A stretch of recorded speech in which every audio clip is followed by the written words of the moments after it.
bienvenue dans votre chronique quotidienne Flash Radio sur Le Taille-Crayon.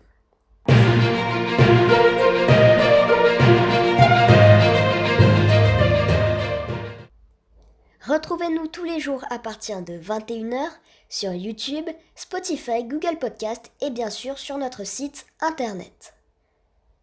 Et aujourd'hui, on commence comme d'habitude avec un petit point quotidien sur l'évolution du coronavirus Covid-19 dans le monde.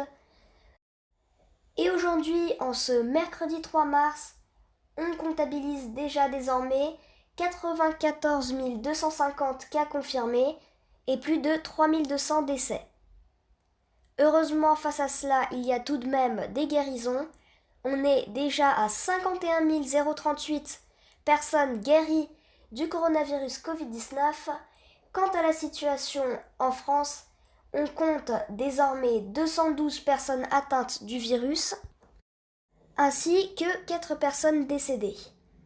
Face à cela, on comptabilise toujours 12 personnes guéries du virus, chiffre qui n'a d'ailleurs pas augmenté depuis un certain temps. Maintenant que ce petit point sur le coronavirus Covid-19 est terminé, on poursuit sur la grande actualité que vous avez certainement dû entendre. Et oui, le gouvernement a fait passer la réforme des retraites avec le 49.3.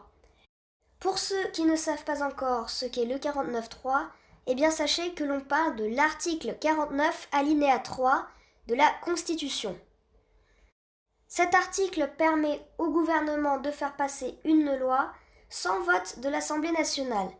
On dit dans ce cas-là que le gouvernement engage sa responsabilité. Face à cela, les partis opposés à la majorité ont déposé 2 motions de censure. Donc, pour ceux qui ne savent pas ce qu'est une motion de censure, déjà, une motion de censure doit être déposée dans les 48 heures suivant l'utilisation de l'article 49 alinéa 3 de la Constitution. Si la motion de censure est adoptée, cela a pour effet d'annuler le 49.3 et en plus de cela, le gouvernement doit démissionner. Cependant, comme la plupart d'entre vous s'en doutaient, eh bien, les motions de censure ont été rejetées en raison de la majorité à l'Assemblée nationale qui est du parti LREM, parti du président de la République et donc du gouvernement. Ainsi, la réforme des retraites va donc passer désormais au Sénat et si le Sénat la valide, eh bien la réforme pourra être adoptée. Il faut savoir que l'article 49 alinéa 3 de la Constitution est très critiqué et certains qualifient cela même d'atteinte à la démocratie.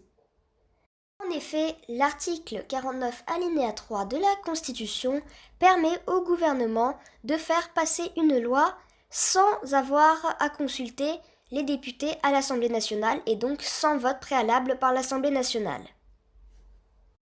Ainsi, le gouvernement peut donc faire passer n'importe quelle loi sans avoir à consulter l'Assemblée.